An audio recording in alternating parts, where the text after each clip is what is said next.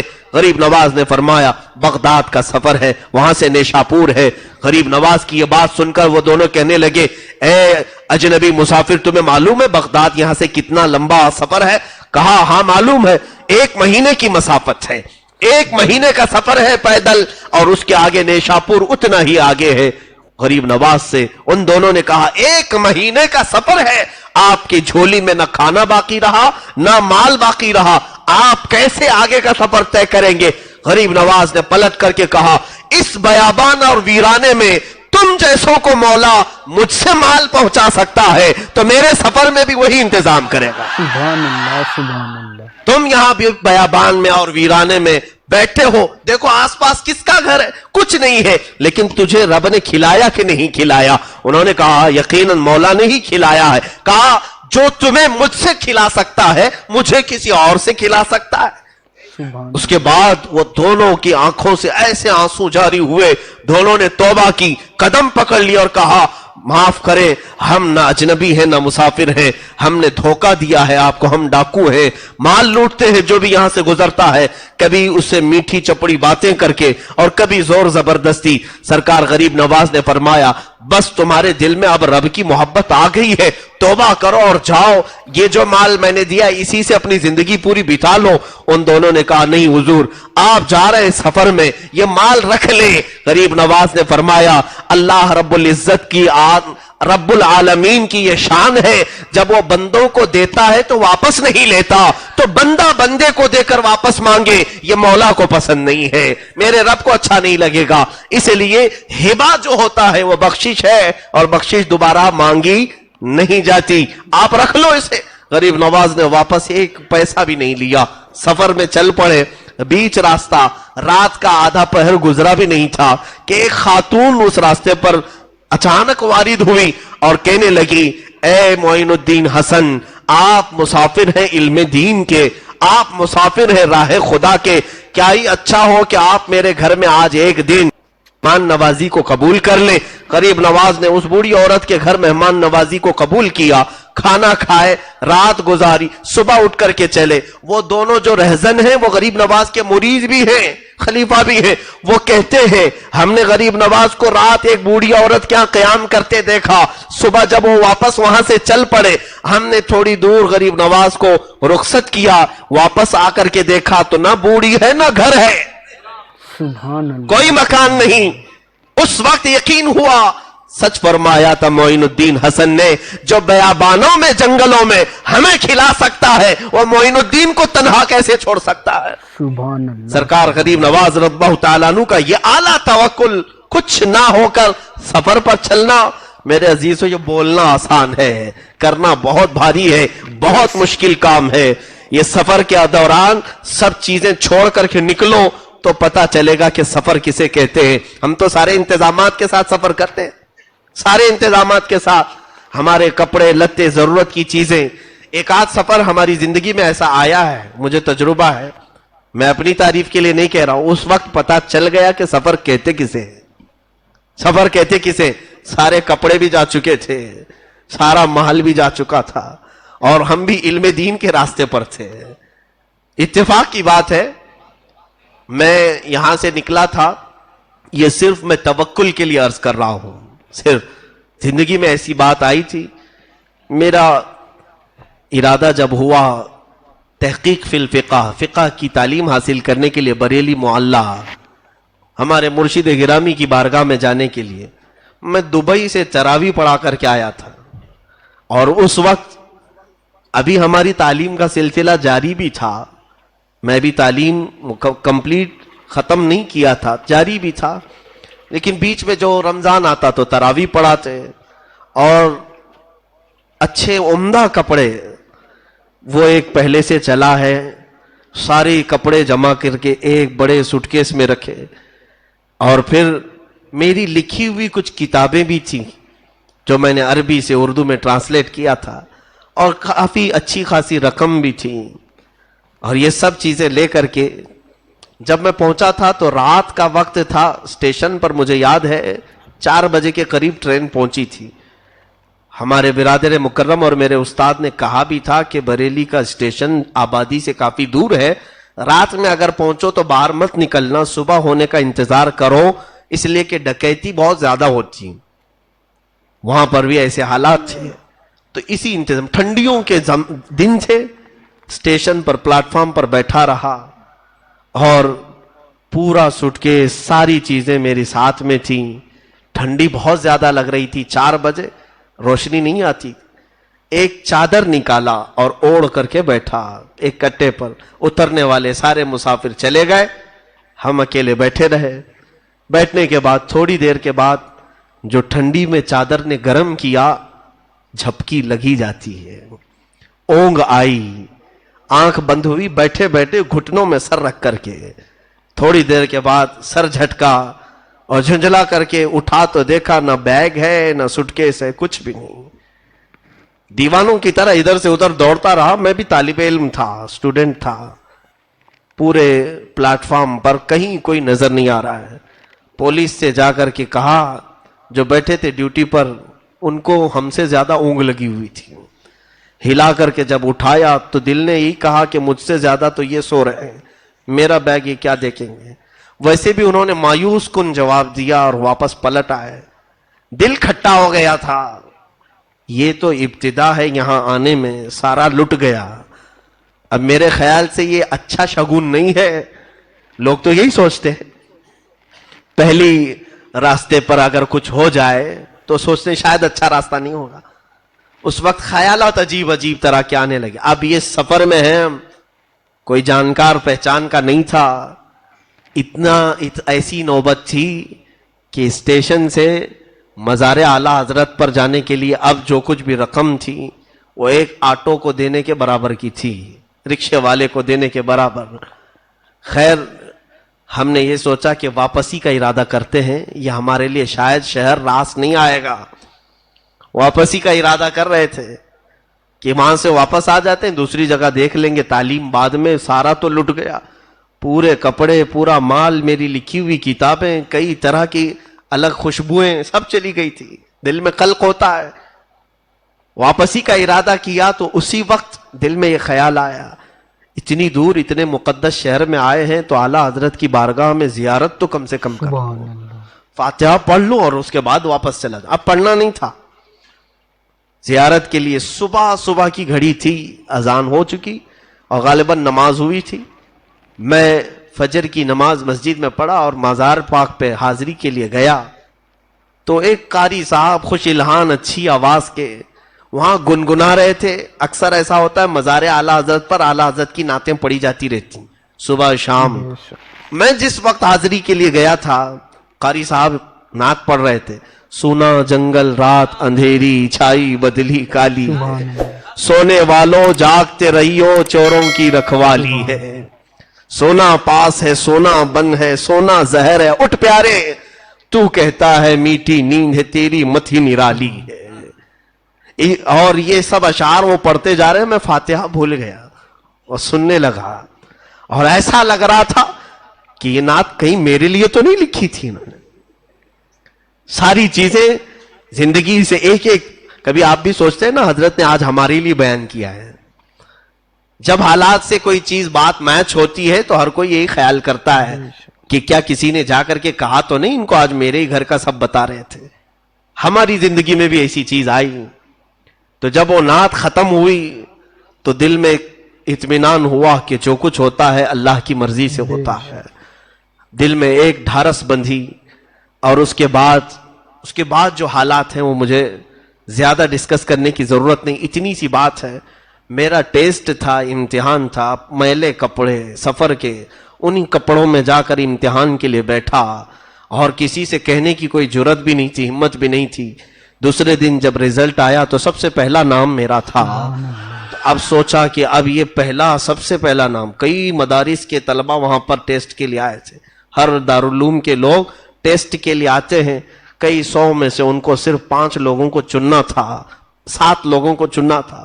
نام جب آیا اسی وقت مجھے بلائے ہمارے ایک استاذ گرامی کہا کہ میلے کپڑے یہ ساری چیزیں، مجھے ایسا لگتا ہے کہ تمہارے سفر میں تمہارے ساتھ کچھ دھوکا ہوا ہے۔ میں نے کہا نہیں۔ انہوں نے خود پکڑ کر کے مجھے شہر لایا اور شہر لے جا کر کے انہوں نے کپڑے دلائے، پورا سارا سامان دلا کر خود لے کر کے آئے۔ استاد ان کو خود اپنی فکر ہوتی ہے، اپنے گھر بار چھوڑ کر وہ بھی پڑھانے کے لیے آئے ہوتے ہیں، لیکن انہوں نے اپنے ذاتی رقم سے یہ ساری چیزیں کی۔ لیکن وہ جو چند دنوں کا عرصہ گزرا، اس وقت پتا چلا کہ سفر کہتے کسے؟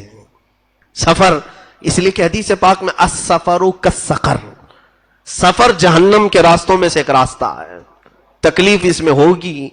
لیکن ابھی ہم بہت ساری انتظامات، بہت سارے اسباب کے ساتھ چلتے ہیں تو احساس نہیں ہوتا، اے سی میں چلتے ہیں اور بہت شارٹ سفر ہو گیا ہے تو پتہ نہیں چل پاتا، ورنہ سفر تو سفر ہے، اور وہ بھی جب مال کچھ بھی نہ ہو۔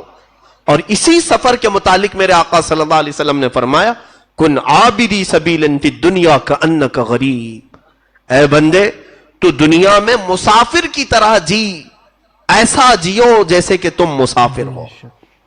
اس لیے کہ مسافر بہت سامان نہیں لیتا، سب چھوڑ کر جاتا ہے، اور سرکار غریب نواز رضی اللہ تعالیٰ عنہ نے اس حدیث پر عمل کر کے دکھایا، عمل کر کے ایسے دکھایا کہ سب کچھ چھوڑا اور پوری زندگی سفر کی حالت میں رہے، پوری زندگی مسافر جیسا رہتا ہے ویسی رہے۔ جو آپ نے سارا سامان بیچ دیا تھا، رقم بیچی، پھر ان کے راستے میں کون کھلاتا ہے، کسی کو کوئی فکر کرنے کی ضرورت نہیں ہوتی۔ آپ اس طرح سے بغداد مقدس جب پہنچے تو سرکار غوث پاک سے آپ کی ملاقات بھی ہوئی، اور روایات میں ہے کہ تقریباً 57 دن تک سرکار غریب نواز غوث پاک کے ساتھ ایک ہی حجرے میں بیٹھے رہے، ایک ہی حجرے میں۔ اور غوث پاک رضی اللہ تعالیٰ عنہ نے باہر نکل کر کے اپنے مریدین سے کہا اے لوگوں اسے جانتے ہو، یہ جس علاقے سے آیا ہے وہاں سب علاقے کا یہ مقتدا ہوگا۔ مقتدا کہتے ہیں لیڈر کو، راجا کو، آج بھی اسی لیے لوگ راجا کہہ رہے ہیں، اسی لیے کہتے ہیں۔ غریب نواز کو غوث پاک نے فرمایا تھا یہ جس علاقے سے آیا ہے اس علاقے کا مقتدا ہوگا، لیڈر ہوگا، اور ایسا مقتدا انہیں بنایا گیا ہے کہ زمانے گزرتے گئے لیکن وہ مقتدائی اور وہ لیڈرشپ کبھی ختم نہیں ہوتی، وہ سلطنت اور حکومت ختم نہیں ہوتی۔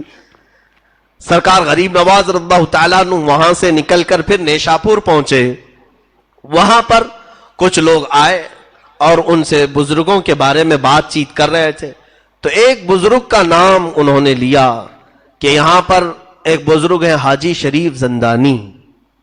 جیسے ہی نام سنا اچھل پڑے، یہ کہاں رہتے ہیں؟ کہا بس نیشاپور سے 8 میل دور ہے۔ لیکن ان سے ملنے سے پہلے آپ حضرت خواجہ عثمان ہارونی سے ملے۔ کہا وہ کہاں رہتے ہیں؟ کہا وہ مدینہ طیبہ میں رہتے ہیں۔ اس لیے کہ خواجہ شریف زندانی اب کسی کو ملتے نہیں، وہ اندر ہو چکے ہیں۔ زندانی کہتے ہیں قیدی کو، قیدی کو۔ حاجی شریف رحمت اللہ تعالی علیہ پوری زندگی اپنے آپ کو قید خانے میں رکھ دیا تھا، قید خانہ جیسا ہوتا ہے، ان کو زندانی کہتے ہیں، قیدی کی طرح رہے۔ اس لیے کہ میرے آقا نے حدیث میں فرمایا دنیا سجن للمؤمنین و جنت للکافرین، دنیا مومن کے لیے قید خانہ ہے۔ تو یہ اولیاء ایک ایک حدیث کو لیتے تھے اور اس پر عمل کر کے دکھاتے تھے، قیدی بن کر کے رہے۔ سرکار غریب نواز رضی اللہ تعالیٰ عنہ وہاں سے مدینہ طیبہ پہنچے۔ مدینہ طیبہ میں خواجہ عثمان ہارونی کا بول بالا تھا، اس وقت وہ بڑے شیخوں میں گنے جاتے تھے۔ ایک مقام پر آپ درس دے رہے تھے خواجہ عثمان ہارونی، حضرت خواجہ غریب نواز رضی اللہ تعالیٰ عنہ اس حجرے میں داخل ہوئے اور کونے میں بیٹھ گئے۔ وہاں بڑے بڑے مشائخ بیٹھے ہوئے تھے جو ان کی تربیت میں تھے، خواجہ عثمان ہارونی آنکھ بند کر کے وہ بیان کرتے تھے، وہ توحید پر بیان کر رہے تھے۔ اچانک آنکھ کھولی اور کہا گلستان توحید کا کوئی چمکتا ہوا ستارہ مجھے میری محفل میں دکھ رہا، توحید کا کوئی علمبردار میری محفل میں مجھے نظر آ رہا ہے۔ آنکھ کھولی اور محفل سے اٹھے اور اس کونے پر جا کر غریب نواز کا ہاتھ پکڑ کر اٹھایا اور کہا مرحبا مرحبا، آؤ ہماری گدی پر بیٹھو۔ اجنبی تھے غریب نواز، انہیں پکڑ کر کے لائے۔ یہی تو ہم کہتے ہیں کہ اولیاء کاملین صرف ظاہر کو نہیں دلوں تک کو دیکھتے ہیں۔ ان کی نگاہیں اندر تک کو دیکھتی ہیں. حضرت خواجہ غریب نواز کو لایا اور اپنی گدی پر جب بٹھانا چاہے تو آپ کا جسم کانپنے لگا. حضرت خواجہ عثمان ہارونی نے کہا کہ تم میں نے جو بیان کیا ہے اس ادھورے بیان کو مکمل کرو. سبحان اللہ. توحید پر بیان کر رہے تھے. حضرت خواجہ غریب نواز ان کے سامنے ہی کھڑے ہوئے اور باقی توحید پر جب بیان کرنے لگے. اللہ اکبر. روایت میں ہے کہ جتنے اس مجمع میں بیٹھے تھے مشائخ سب کے سب وجد میں رب العالمین کی بارگاہ میں مہ ہو کر اپنے کپڑے پھاڑنے لگے ہیں حضرت خواجہ غریب نواز کے بیان پر. تب آپ نے حضرت خواجہ عثمان ہارونی رضی اللہ تعالیٰ عنہ نے کہا کہ اب میری زندگی کا اختتام آ چکا ہے. جس کا انتظار مجھے تھا وہ پہنچ چکا ہے. جس کی امانت میں پاس تھی وہ سپرد کرنے کا وقت قریب آ چکا ہے. اب حضرت خواجہ غریب نواز رضی اللہ تعالیٰ عنہ کو اپنی گدی کے قریب بلاتے ہیں اور پوچھتے ہیں بیٹا معین الدین آسمان کی طرف دیکھو کیا دکھتا ہے. کہا آسمان دکھ رہا ہے. زمین کی طرف کہا زمین دکھ رہی ہے. کہا جاؤ اور 1000 بار درود پڑھو 1000 بار استغفار 1000 بار قل هو اللہ. یہ پڑھایا اور کچھ وظیفے پڑھائے. یا قاضی الحاجات یا شافع یا دافع البلیات یا کافی المہمات. پڑھانے کے بعد غریب نواز کو پھر بلایا. اب اپنی انگلیاں خواجہ عثمان ہارونی نے غریب نواز کی پیشانی پر رکھا اور پوچھا اوپر دیکھو کیا دکھتا ہے. کہا غریب نواز نے یا خواجہ عثمان ہارونی مجھے عرش خدا تک دکھ رہا ہے. پہلا دوسرا تیسرا چوتھا پانچواں چھٹا ساتواں آسمان اور سدرۃ المنتہا عرش خدا نظر آ رہا ہے. زمین پر دیکھو کیا دکھتا ہے. کہا زمین کے 7 طبق اور تحت الثری تک مجھے نظر آتا ہے جو زمین کا سب سے نچلا حصہ. تو اس پیر کامل نے مرید کامل کو صرف 2 انگلیوں کے درمیان سے پوری منازل طے کرا دیا. اور اس کے بعد ایک 4 تر کی ٹوپی ہوتی تھی سلسلہ چشتیہ میں. اب تو سلسلہ چشتیہ کے وہ بزرگ ہیں کہاں ہوں گے, یقیناً ہوں گے, لیکن آپ مجاوروں کو سلسلہ چشتیہ کے بزرگ مت سمجھ لینا. مجاور الگ چیز ہے, بزرگ الگ چیز ہے. مجاور کہتے ہیں آس پاس رہنے والے کو, یعنی جو بھی آس پاس رہتے ہیں. ابھی جیسے آپ سب میرے مجاور ہیں, میں آپ کا مجاور ہوں, یعنی قریب رہنے والے کو کہتے ہیں. بعد میں یہ نہیں کہنا کہ مفتی صاحب نے پورے پاک سائٹ والوں کو اپنا مجاور بنایا ہے. مجاور پڑوسی کو کہتے ہیں, پڑوسی. تو بہرحال غریب نواز رضی اللہ تعالیٰ عنہ کا سلسلہ چشتیہ جو ہے اس میں ایک 4 تر کی ٹوپی دی جاتی ہے. 4 تر کی ٹوپی کیا ہے وہ حضرت خواجہ عثمان ہارونی رضی اللہ تعالیٰ عنہ نے وصیت کر کے دی ہے. ترک کا مطلب چھوڑ دینا, ترک کرنا چھوڑ دینا. سب سے پہلی چیز ترک معاصی, ہر طرح کے شبہ اور حرام چیز کو بھی ترک کر دینا, ایک ترک. دوسرا ترک ہے دنیا کی ضرورت کی چیزیں بھی ترک کر دینا سوائے زندگی گزارنے کے. یعنی یوں سمجھ لیں کہ بہت سارا گھر بنانا, گاڑی بنگلے, یہ ساری چیزیں, یہ ترک, دوسرا ترک.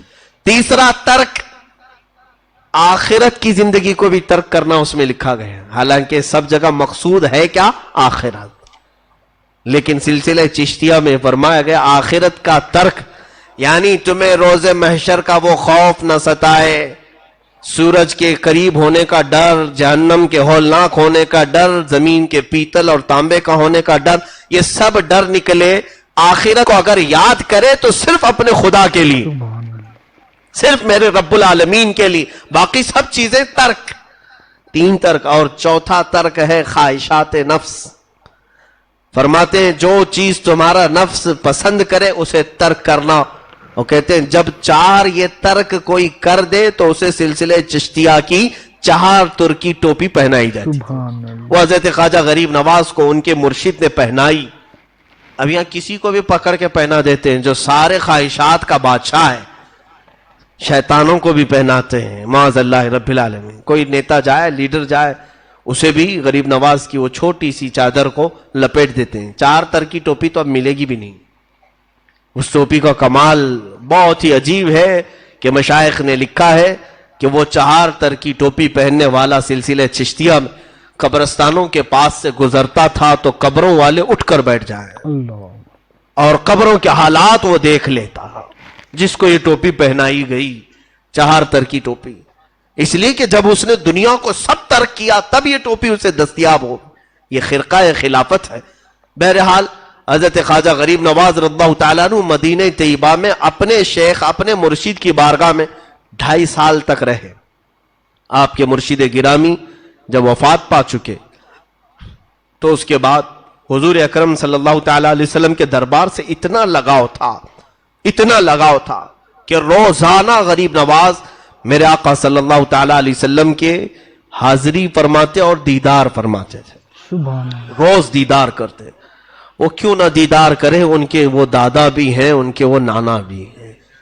سرکار دو عالم صلی اللہ تعالیٰ علیہ وسلم کی اس عطا پر وہ خوش تھے. مدینے میں اچانک ایک دن حضور اکرم صلی اللہ تعالیٰ علیہ وسلم کی زیارت میں مشغول تھے.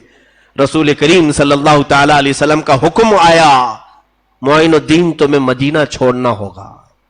بے اختیار رونے لگے، زارو قطار رونے لگے. میرے سرکار غریب نواز نے کسی کے سامنے کوئی ایسی بڑی بات کہہ کر کے حکومت مانگی نہیں، کبھی کسی پر ظلم کر کے یا کسی کو مار کر کے اپنا تخت بچھایا نہیں یا اپنی کرسی بٹھائی نہیں. یہ تو رب ذوالجلال نے انہیں بٹھایا ہے کہ کوئی ہلا نہیں سکا کرسی. اور چاہے کوئی بھی آئے لیکن وہ سر جھکا کر آج بھی اس بادشاہ اعظم کے دربار میں پہنچتا ہے. انگریزوں میں جب یہاں 200 سال تک تھے، ایک بڑا مشہور رائٹر ہے، انگریز تاریخ لکھتا ہے، وہ واپس انگلینڈ جا کر کے ایک کتاب لکھا ہے اور کہا ہے ہندوستان میں بہت عجیب و غریب چیزیں میں نے دیکھا ہے، تاج محل ہے، فلاں محل ہے، اور بھی بہت ساری چیزیں، لیکن ایک بہت انہونی بات مجھے نظر آئی. اس تاریخ میں وہ لکھتا ہے کہ راجستھان کا علاقہ اور اجمیر ایک شہر ہے، وہاں پر ایک قبر بنی ہے اور وہ سب پر حکومت کر رہی ہے.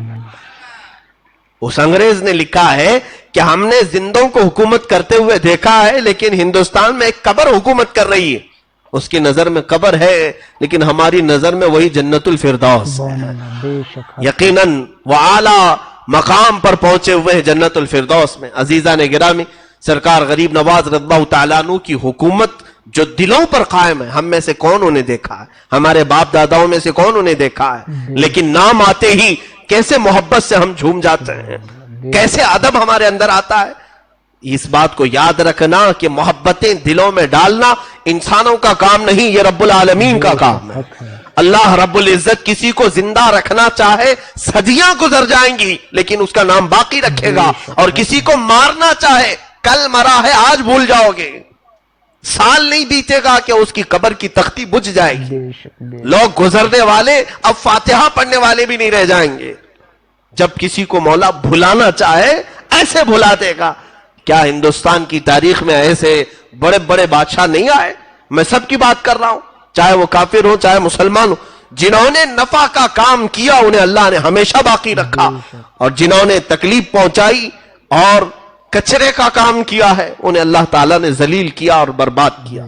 کچھ لوگوں کے نام اگر برائی سے آج لیے بھی جاتے ہیں تو اس لیے کہ لوگوں کو عبرت ہو جائے کہ تم ایسے نہ بنو. عزیزان گرامی وقار، سرکار غریب نواز رضی اللہ تعالیٰ عنہ کی شان کریمانہ اور ایسی کہ بابا فرید الدین گنج شکر فرماتے ہیں میں نے تقریباً 20 سال غریب نواز کو دیکھا، ایک بار بھی آپ کو غصہ آتے ہوئے نہیں دیکھا، کبھی غصے میں کسی کو بات کرتے نہیں دیکھا. جب کبھی کوئی آتا، حتیٰ کہ آپ کی مجلس میں ایک مرتبہ ایک آدمی قتل کرنے کے ارادے سے چھری اندر لے کر کے آیا ہے، زہر میں اچھی طرح سے بجھا کر کے، اور محفل میں بیٹھے اور لوگ اٹھتے گئے. اسے اچھا موقع تھا. سرکار غریب نواز نے اپنا چہرہ اٹھایا اور اس کی طرف دیکھ کر کہا میاں جس کام کے لیے آئے وہ کام پورا کر لو، آپ جس کام کے لیے آئے وہ پورا کر لو. اس کے ہاتھ پیر کانپنے لگے. یہ کشف تھا سرکار غریب نواز کا جو دل کی حالت کو جان لیا. کہا اٹھو، جس کام کے لیے تم آئے وہ پورا کر لو. اٹھا تو چھری گر گئی، کانپنے لگا، اور حضرت غریب نواز نے اٹھایا اور چھری دیا اور کہا میں تمہارے ساتھ سخت لہجے میں بات نہیں کر سکتا، کہیں تمہارا دل ٹوٹ نہ جائے. اور یہی وہ محبت کے جملے تھے جو اس کا دل پگھلا گئے، اور ایسا مرید ہوا کہ زندگی بھر غریب نواز کے ساتھ رہا، اور آپ نے اسے حج بھی بھیجا، اور حج کے دوران اس کا انتقال ہوا، مکہ مکرمہ میں اس کے دفن بھی ہوا، جس نے قتل کے ارادہ کیا۔